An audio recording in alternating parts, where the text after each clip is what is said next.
Good morning, class. Welcome to St. Peter's School.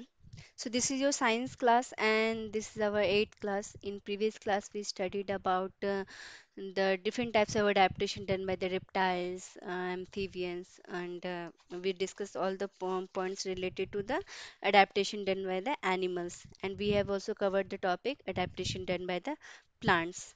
Okay, hope you all have done the assignments given to you. Um, in the science subject, the assignment has already been given on Tuesday. So hope you all have done those assignments. Okay, so now today we will discuss about take out page number 8 in your book. You will see the first box is written here Darwin's theory of evolution.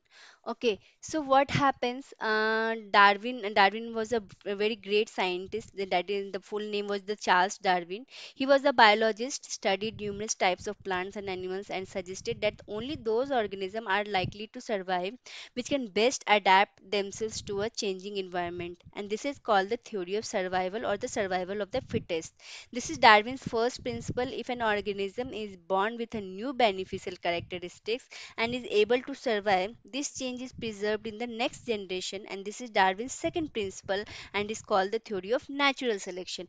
Okay, okay, now before starting this class, I would like to tell you that in previous class we are using one term again and again, camouflage. Camouflage. So I know most of you have yet not understood the what is the meaning of camouflage. So let me explain it to you again. What is camouflage? Camouflage, you can understand like this, that the particular substance or particular organism has you can say a very relevant structure appearance, very relevant appearance to their surroundings. For example, like if the some organism are started growing on the rock, so what happen, it tries to color, it tries to take a dark color or the somehow similar to the that brown color, so that it can easily hide. So camouflage is nothing. Camouflage is try to um, make their appearance like so that they can easily blend with the surrounding.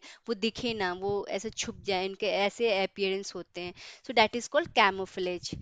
Okay, now start with the today's class. What is Darwin's theory? Okay, so who was Darwin's? Darwin's was Charles Darwin was a biologist. There is a different types of scientists who do the experiment on chemicals, who do the experiment on in biology, in science. So who continues doing the experiments, research on the biology subject, that is called biologist. So who was Charles Darwin? Charles Darwin was a biologist. What happens when he used to see that the different types of animals are doing adaptation to survive. Why that adaptation occurs? We all know that just to survive in the given environment. So on the basis of this, Charles Darwin has given two principle. First principle was saying that he was saying that if those organisms which are able to survive in the changing environment, like for a changing in adaptation is nothing. It's try to like survive in a changing environment. Okay, so Charles Darwin said that those type of organism will considered as the survival of the fittest, that the particular organism is only like completely able to survive in the surrounding, and the theory name was survival of the fittest. This was the Darwin's first principle. If and the second principle was if an organism is born with a new beneficial characteristic and is able to survive, this change is preserved in the next generation, and this is Darwin's second principle and is called the theory of natural selection. Okay, so according to him, what happens if if the particular changes occurs in the first generation and it continues in the second generation also, then it is known as the natural selection. Natural selection means like the new generation is not adopting the uh, very like a past appearance. He was just selecting the previous appearance, that is the changes occurred in the previous generation. That is called natural selection. That is like for example, like मैं अभी किसी कोई कोई एक मैं मेरे किसी idol को उस मैं उनको देखूंगी कि उसका writing very different is very beautiful writing. So for example I am trying to copy that person only that has a very ब्यूटीफul handwriting, a very different handwriting we can say. So what that is from me is a natural selection. What I am adopting, no, I'm not adopting another one's pattern of writing. I'm attend like I am choosing the that particular person's handwriting way. So that is my natural selection. The same thing Darwin's try to say that if the changes occur and the generation like started to follow him, that is called natural selection. And on this, Darwin's has done us different types of experiment. You will study it later on in. Pea plant, what happens, he changed the color of the flower sometimes, and in next generation he saw that the same color of flower is growing on the tree after the changing is done. So that is called natural selection. Okay. So in the on the basis of this classification, now we will okay. So this is very important. Very note down it very carefully that Darwin has two main principle. That is, first is survival of the fittest, and second one is natural selection. Survival of the fittest is nothing. It is just to survive in the given environment is known as the survival of the fittest. Natural selection is nothing, is the new beneficial characteristics and is able to survive this change, is preserved in the next generation. Okay. Now move to the next topic, that is classification of living organism. So what is classification of living organism? It is necessary to classify the living organism things because it is difficult to study and remember all the diverse organism in this world. Different scientists use different criteria and give the methods of classification. All living organisms are classified into groups based on the very basic shared characteristics. Organisms within each group are then further divided into the smaller group. These smaller groups are based on more detailed similarities within each larger group. The classification of living things includes seven level: kingdom, phylum, classes, order, families, genus, and species.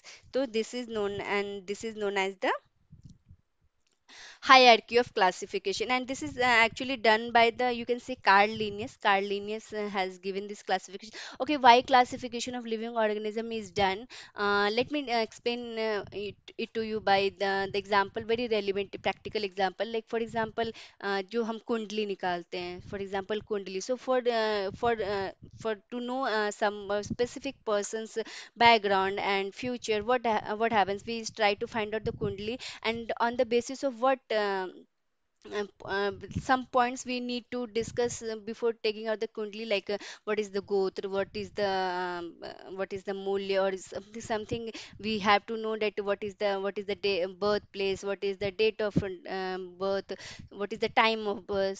So what happens, like there are different type of living organism on the earth. So it is very necessary to like classify them कि कौन किसका कौन सा कुंडली किस गोत्र से आता है, किस मूल्य से आता है. राइट. तो सेम वे प्लांट्स में भी और एनिमल्स में भी क्लासिफिकेशन किया गया, to understand them, to understand their characteristics, to understand their like their needs, we can say. Like doctor के पास हम जाते हैं, हमें डॉक्टर को बताना पड़ता है कि हाँ, हमारे जनरेशन में शुगर है, किसी को डायबिटीज़ है, किसी को तो उससे डॉक्टर को समझ में आता है कि अच्छा हाँ, तो इसके अंदर ये प्रॉब्लम आ सकता है. In the same way, when we come to know about the characteristic of a particular organism, we are easily help those plants or animals in near future in changing, or कोई disease हुआ तो हम we can understand, like.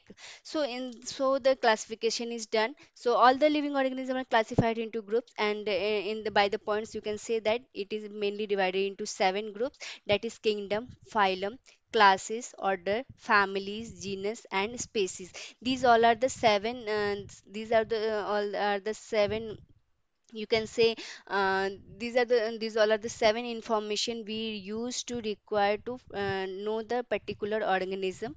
Okay. So first of all, we will see how the classification of plants is done. The main purpose of classifying plants is to ensure that the right plants are correctly named, grouped, and are identified regardless of where is on the earth. Plants are classified into the evergreen are the plants that retain leaves at all times. Okay, woody plants can also be grouped as a deciduous or the evergreen trees. Okay, evergreen trees are having all the times leaves on it.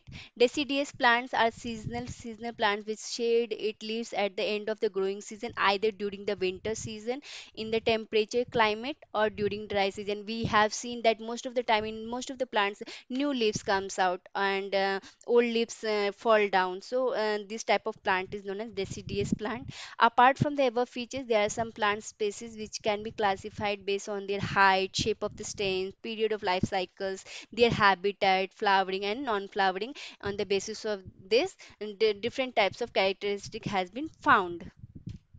In the classification of animal, how it's done, animals are classified according to cell structure, body plan, vertebral column, method of reproduction, and habitat. With the help of classification, characters of animals with which they adapt to the given environment can be known. What are the characters they we have to we can easily get through the classification of animal? What is the vertebral column, method of reproduction, what is the method of reproduction of the particular animal, what is the habitat of that particular animal? So we can find after the knowing the all after knowing the classification of that animals.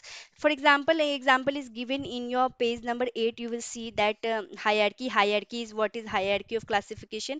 The kingdom, phylum, class, order, family, genus, and species, these are the seven hierarchy needs for the classification. We are taking the example of mango. We have already done the we have already find out the mango's classification. Kingdom of the mango plant is plantae, that phylum is Anthophylla, class is Dicotyledone, order is Sapindales, and family is Anacardiaceae, genus is Magnifera, and species is Indica. Humans, when we come to human, that is animals also, the kingdom is considered as the Animalia, phylum is considered as the Chordata, class is considered as the Mammalia, and order is primates, and family is Hominidae, and genus is Homo, while species is Sapiens. So this is the way we have to learn this. Might be there is not you have to not learn much more, but might be. As the classification of mango and human is given in your book, so I would request like all the students learn the classification of mango and human. Okay. So different scientists have used different criteria and independently classified plants and animals. A hierarchy is formed in the classification that starts with the kingdom Animalia or the kingdom Plantae. So there are only two kingdom, or either is the Plantae, either the Animalia. But later on, what happens, different type of classification and different types of kingdom is also found, but later on with the another scientist.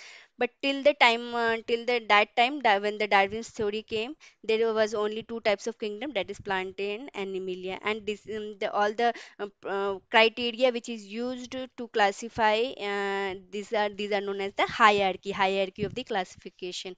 So, in next class, we will discuss about the what is the binomial nomenclature of the Carl Linnaeus. Till the time, keep revising all the points which is given today in your video. Okay, so till the time, take care and bye bye.